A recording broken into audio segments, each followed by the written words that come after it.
Bonjour et bienvenue pour ce nouveau numéro de l'Actu Bourse, le magazine des sociétés cotées et des tendances de marché. Et j'ai le plaisir de retrouver aujourd'hui sur le plateau Florence Corne, adjointe à la directrice des relations avec les épargnants à l'autorité des marchés financiers, l'AMF. Bonjour Florence. Bonjour Laurent. Alors c'est notre rendez-vous traditionnel, notre rendez-vous annuel, typique pour ce mois d'octobre, parce qu'on va parler de quoi? Eh bien de la semaine mondiale de l'investisseur, la World Investor Week, s'il vous plaît, excusez du peu en anglais, pour cette édition 2024. Je le disais, rendez-vous international dédié à l'éducation financière.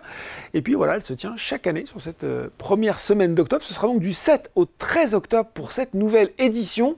On aime bien à chaque fois, Florence, rappeler l'origine de cet événement, de cette semaine internationale de l'investisseur. Alors la World Investor Week, ou Semaine mondiale de l'investisseur en français, elle a été lancée en 2017. Oui. Par l'OICV, qui est l'Organisation internationale des régulateurs des marchés financiers, dont l'AMF est membre.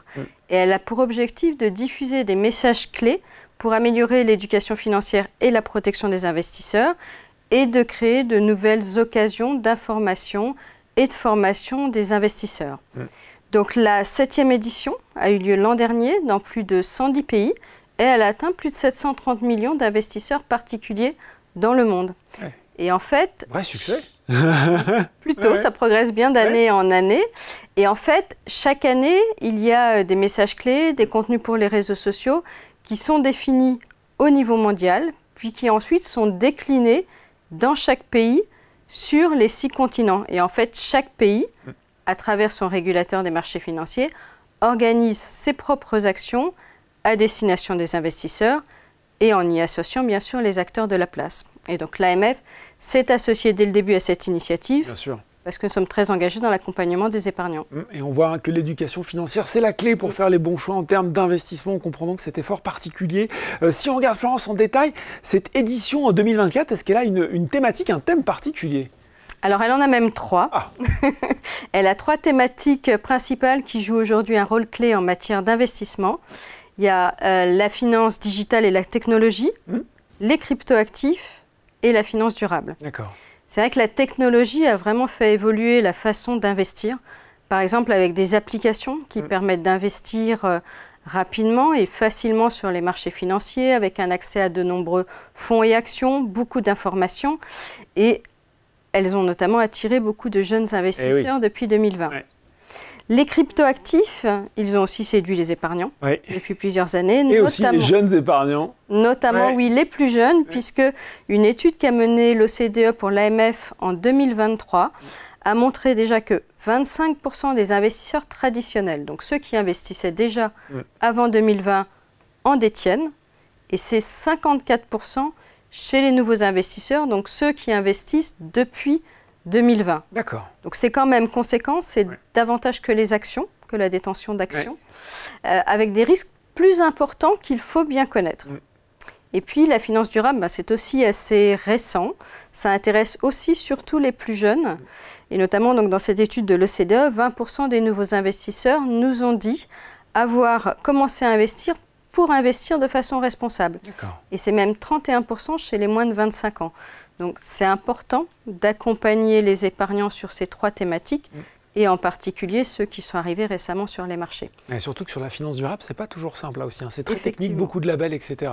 Et en complément, bien sûr, il y aura aussi des communications sur des basiques de l'investissement que sont les bons réflexes, la détection des arnaques, parce que quels que soient les produits voilà, et quels que soient les produits dans lesquels on investit, quels que soient aussi ses objectifs, son profil, il est important d'avoir en tête ces bons réflexes, sont toujours les mêmes, et puis d'être vigilant aussi face aux possibilités d'arnaque. Bon, alors j'ai envie de dire, demandez le programme. Qu'est-ce qui nous attend pendant cette semaine du 7 au 13 octobre? Quels événements vont rythmer ces jours dédiés à l'éducation financière et aux thématiques de l'investissement, des cryptos et de la finance durable? Alors, tout d'abord, j'ai déjà beaucoup évoqué les jeunes ou nouveaux investisseurs. J'ai senti que c'était une cible qui vous intéressait particulièrement. Voilà, et donc notre action phare leur sera consacrée. On va mener une campagne digitale à leur attention dans le cadre d'un projet qu'on a mené avec l'OCDE, que j'ai déjà aussi cité, et financé par la Commission européenne, afin de les accompagner dans leur démarche d'investissement. Et donc, cette campagne s'appuiera sur 4 piliers thématiques.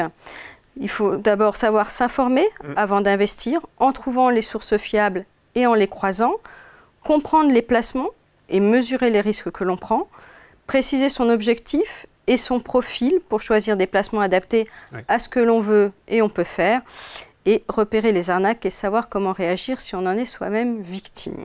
Alors, pour vous en dire d'ores et déjà un peu plus, déjà le ton sera différent de nos contenus habituels. La campagne va se dérouler pendant 4 semaines sur Instagram et TikTok. Et en fait, vous serez plongé dans le monde fictif d'Investipolis. Et vous suivrez les aventures d'un héros qui va visiter 4 quartiers et rencontrer différents personnages qui vont chercher soit à l'aider, soit à le piéger. Et il sera guidé dans les mystères d'Investipolis par la pilote. Cette campagne, elle va aussi renvoyer vers un site internet dédié sur lequel les nouveaux investisseurs trouveront notamment des jeux et pourront affronter les boss d'Investipolis que le héros aura rencontrés dans les quartiers. Pas mal tout ça. Voilà, donc ça c'est pour effectivement notre action phare. Et puis sinon, comme les années passées, il y aura 2 événements qui seront organisés. Tout d'abord, un webinaire sur l'investissement en bourse, le mardi 8 octobre à 18 h. Nos experts vous aideront à connaître les règles d'or de l'investisseur, ce à quoi il faut faire attention, les nouvelles façons d'investir, et ils répondront bien sûr à vos questions.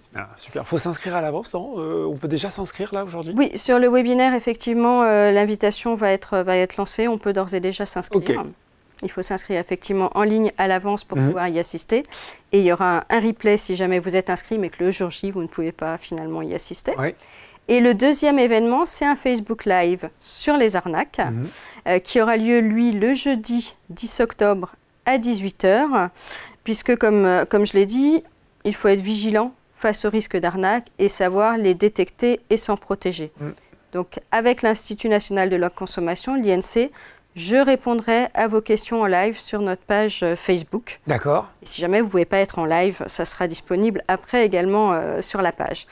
Et puis, bien sûr, on sera présent quotidiennement sur les réseaux sociaux avec des messages clés, des liens vers des contenus et des outils en complément de la campagne que j'évoquais. Bon, est-ce que j'ai le droit, Florence, de vous demander en avant-première quelques trucs, quelques principes de bon sens, justement, parce que, justement, l'AMF, chaque année, nous explique que les arnaqueurs, ils sont d'une imagination sans limite, que ce soit le type d'actif, le type de communication, l'usurpation d'identité, d'organismes connus.